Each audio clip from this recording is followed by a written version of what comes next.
We begin today's broadcast with tragic news that shakes us to our very core.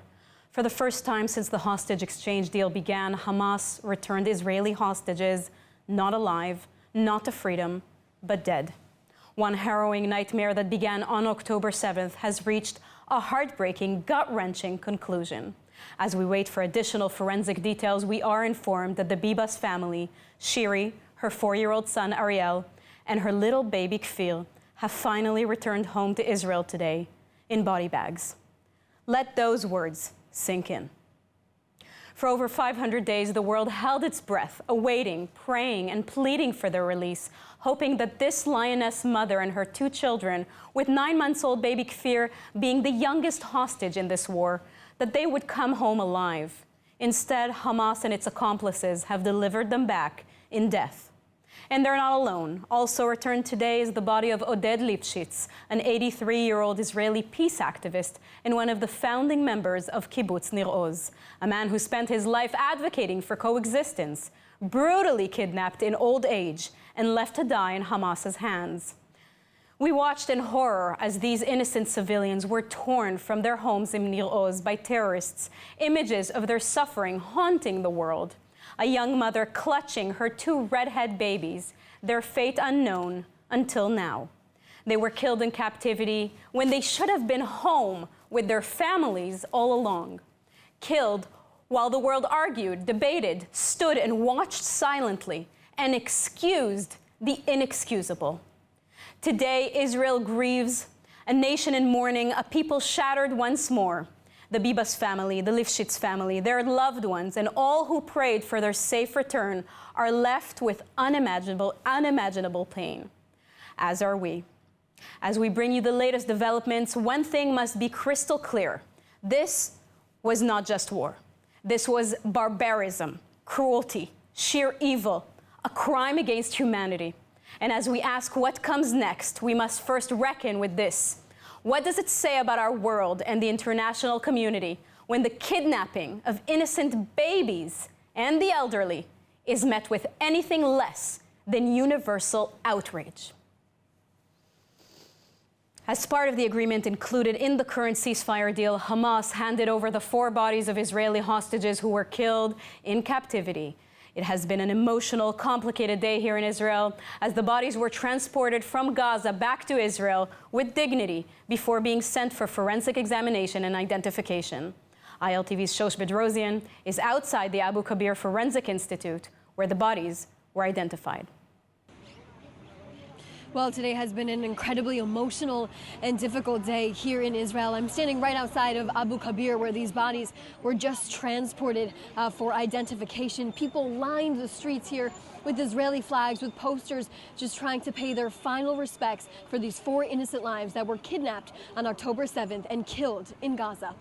The bodies of 4 innocent Israeli hostages were displayed in coffins on a stage in Khan Yunis today, with their photos on each one, as crowds of Palestinians cheered Hamas on while blasting music during a handover to release them back to Israel. With propaganda posters and images of the hostages on stage, every detail seen in Hamas's makeshift ceremony is purposeful.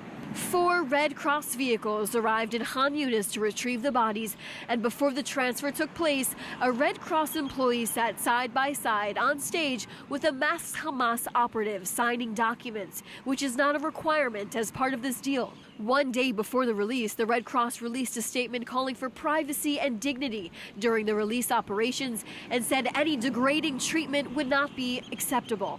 The 4 bodies of the hostages instead were used in Hamas's final propaganda display before their bodies were handed over to the IDF. Once the IDF confirmed the bodies were transferred by the Red Cross to them in the Gaza Strip, each body was placed into a new coffin with an Israeli flag draped over it. In a dignified ceremony, the chief military rabbi read a chapter of Psalms before they were transported by IDF vehicle to Abu Kabir Forensic Institute in Yaffo for identification. Hundreds of people lined the streets outside the institute to pay their final respects to the hostages. An emotional crowd displayed flags and signs. The heartbreaking news revealed the bodies were in fact Shiri, Ariel, and Kfir Bibas, the youngest hostages in Hamas captivity, and Oded Lifshitz. All 4 Israelis were kidnapped from kibbutz Nir Oz. The abduction of Shiri and Kfir and Ariel gave insight on the grotesque beliefs and barbaric behavior that happened on October 7th, not just by Hamas terrorists.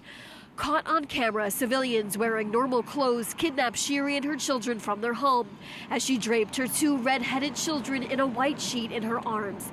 The image became a symbol of the hostage crisis as people around the world remained hopeful these 2 children and their mother would make it out of Hamas captivity alive. Oded Lifshitz was 83 years old at the time he was kidnapped and was taken with his wife, Yocheved. She was later released in November of 2023.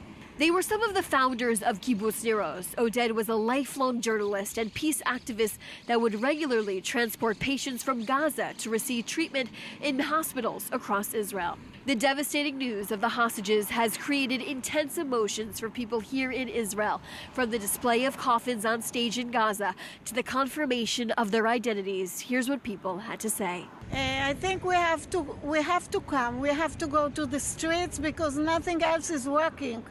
And also I brought a so-called poster that I'm sorry I didn't write it in English, but it's written Slicha, which is I'm sorry.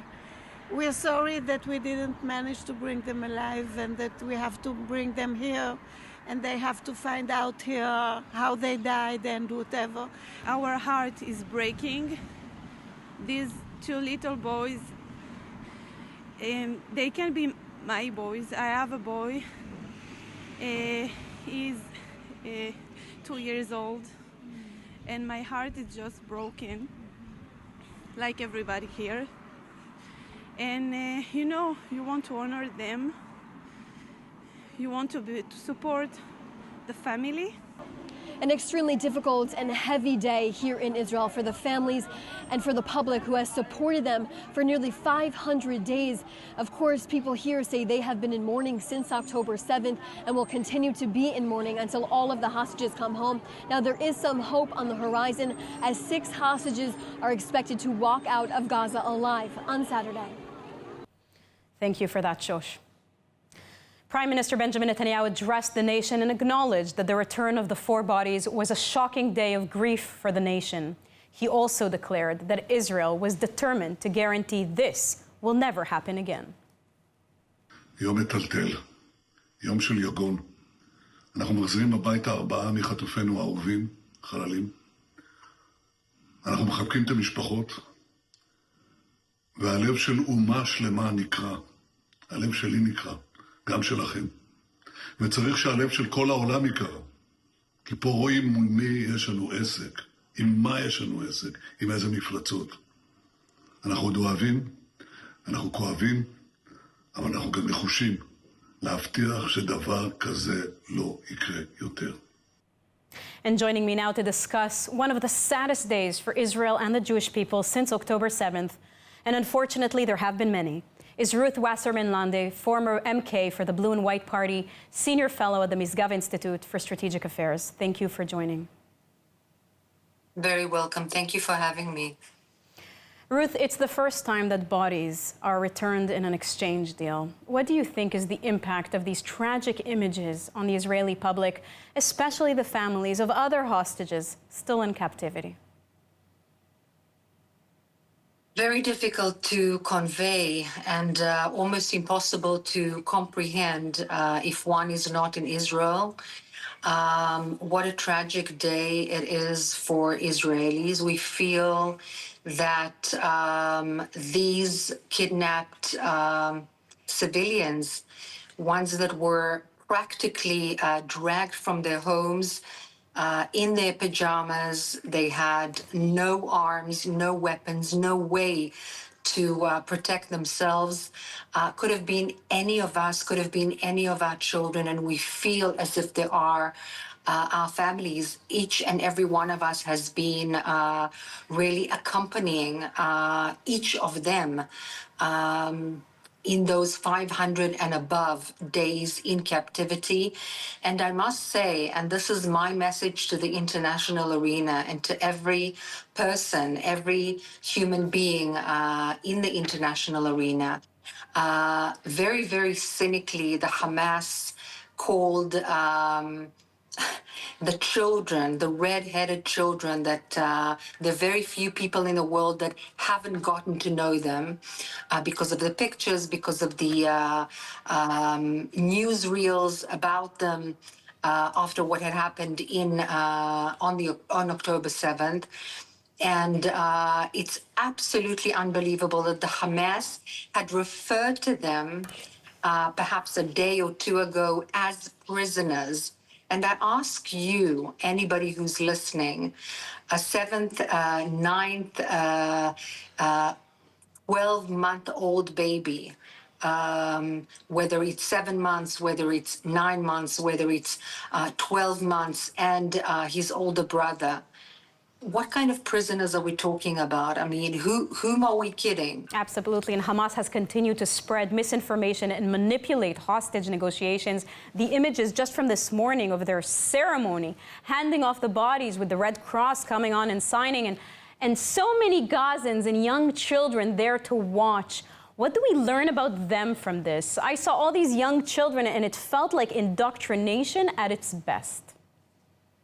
Well, the level of indoctrination in Gaza is absolutely unbelievable. It's atrocious. In fact, they are manipulating and quite literally kidnapping their own population for over 16 years already in order to indoctrinate them and incite them in mosques, in cultural centers, in the media, in every aspect of human life, of course, including the curriculum and the educational system. And all of this was done throughout the years with the help and the aid of foreign money that was funded and channeled through the Hamas and through UNRWA. And this is unbelievable because these kids that are watching this absolutely preposterous theater of manipulation and cynicism, they're learning to kill, they're learning to murder babies, they're learning to really abuse human lives. And I cannot but wonder who in their right mind can justify any of this horrific human behavior. Now, the world saw the images of Shiri and her children being stolen from their home. But on the whole, like you say, the world was mostly silent. Instead of global outrage, people went on to rip posters and chant, "Globalize the Intifada."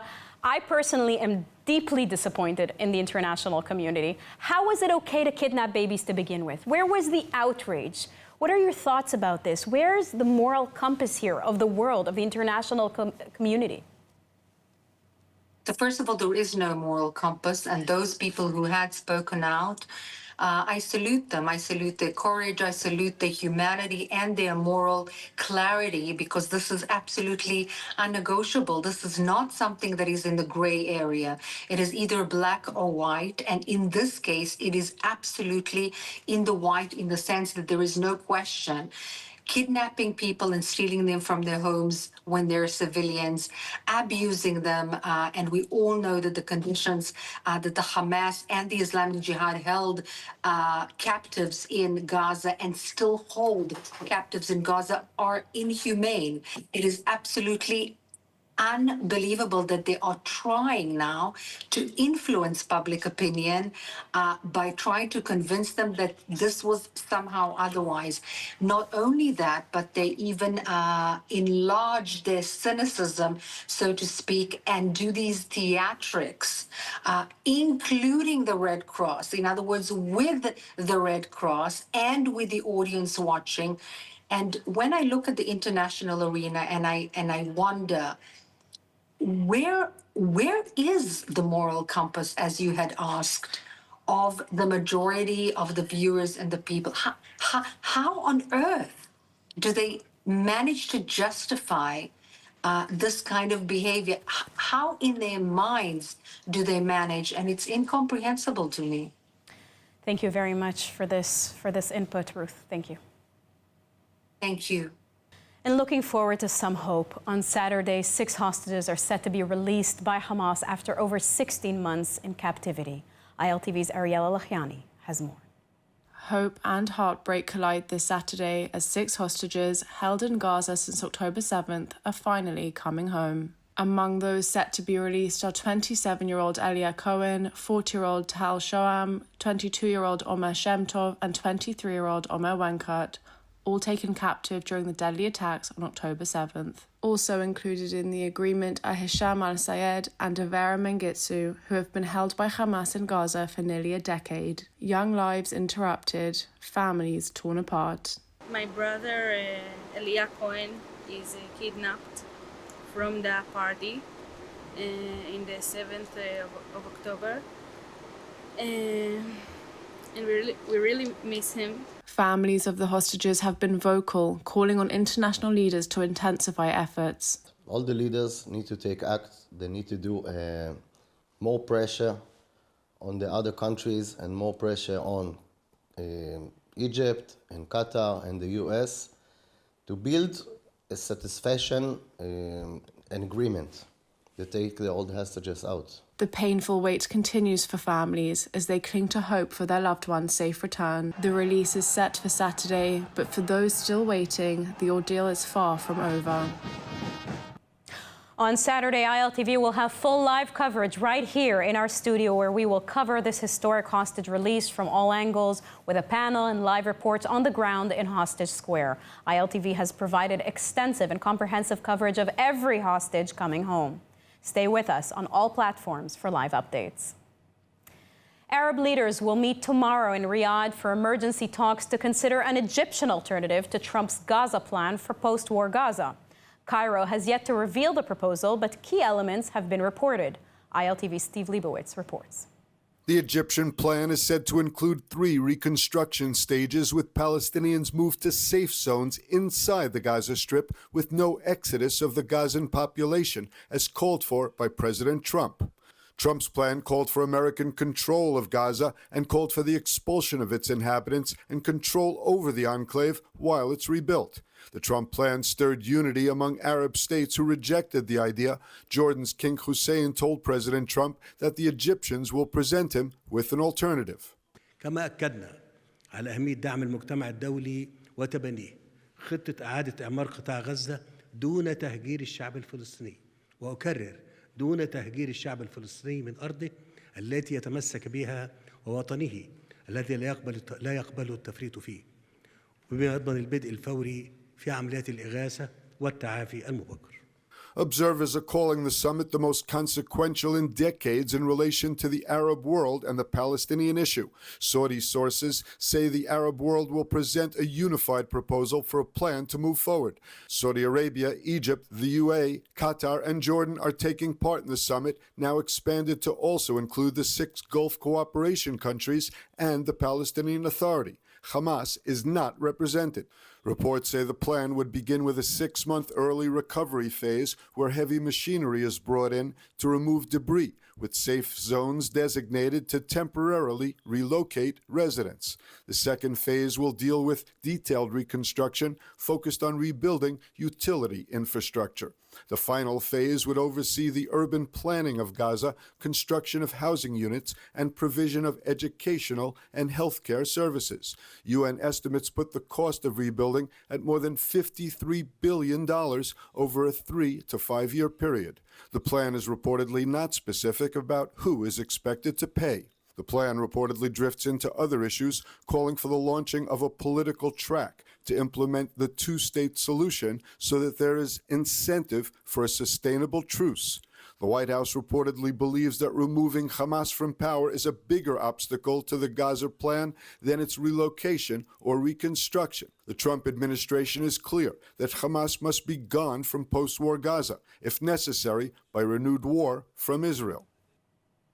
And on a different note, for the first time in more than 3 decades, Jewish prayers were once again heard inside a Damascus synagogue, a moment once thought impossible. Rabbi Joseph Hamra and his son Henry left Syria in the 90s, part of the final wave of Jews who fled after decades of restrictions. But now, in a historic and emotional journey, they have returned, walking the same streets they once called home.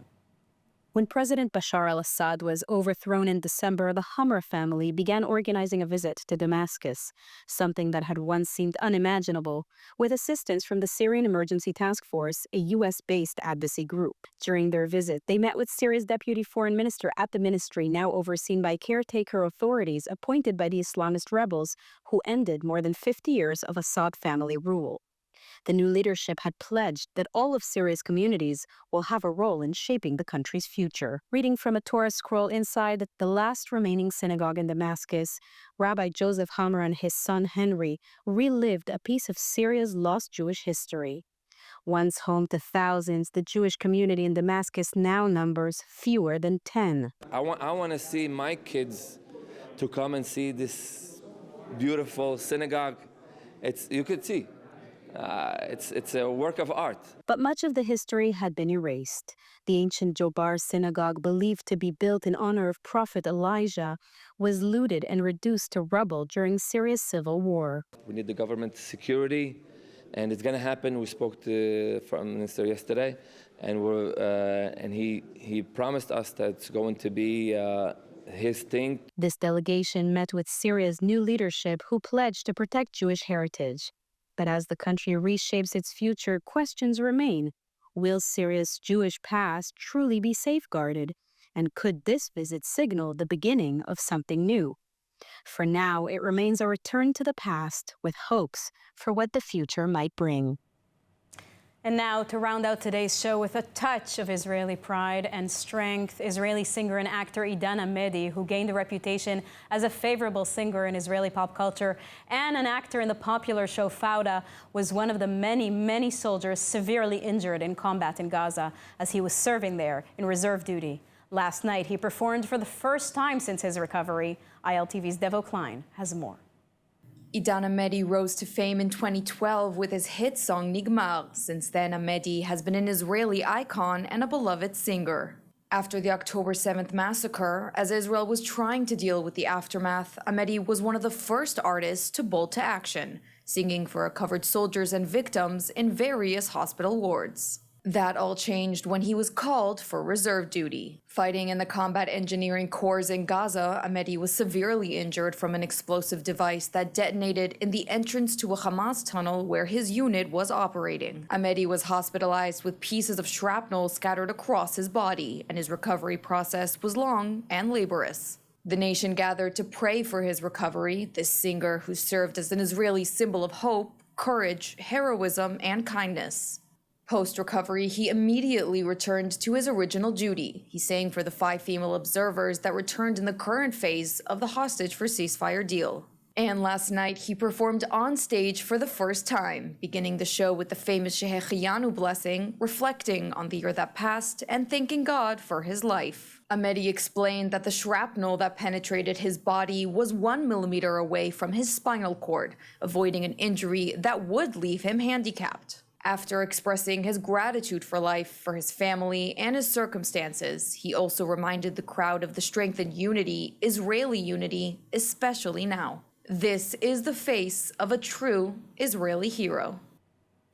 Now let's take a look at the weather forecast. Stormy weather ahead, very much in line with the atmosphere here in Israel. Rainy showers are expected around most of the country tonight, with temperatures reaching lows of around 10 degrees Celsius or 50 degrees Fahrenheit. Then tomorrow we'll see more rainy showers alongside steady temperatures, seeing highs of 13 degrees Celsius or 56 degrees Fahrenheit.